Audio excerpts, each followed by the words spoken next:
While we're still on the subject of the paragraph, I also would like to cover dummy text. You see, there's going to be situations where you know that there's going to be some kind of content, but you don't have the actual content yet. And also, as you can see in this case, it would also serve me really well since that I don't have to type all this gibberish. Now, how do we can create dummy text in HTML the fastest way? Well, you see in the Emmet, and let me just delete this first.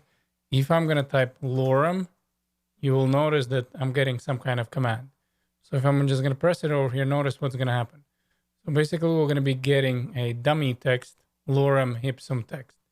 Now we can control how big it is because for now, as you can see, as I save this, check this out. So this would be my text, and there's just specific amount of words. However, I can also control how many words I'm getting from this dummy text. So I can say lorem, and then I would need to specifically say how many words. So if I would want 50, I would write 50.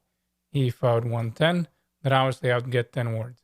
And again, press tab or return, and sure enough, we're going to be getting this dummy text. Now, if you don't like for some reason using Emmet in your HTML, then you can also search for this lorem ipsum. It's kind of universal dummy text. So you can just say lorem ipsum, and you're going to be getting tons of generators that pretty much give you the dummy text.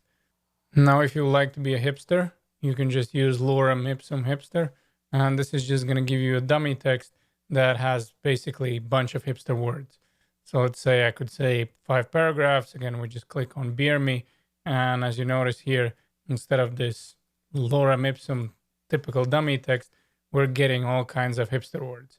So if you are a hipster or you would like to be a hipster, maybe you would want this dummy text as a hipster ipsum.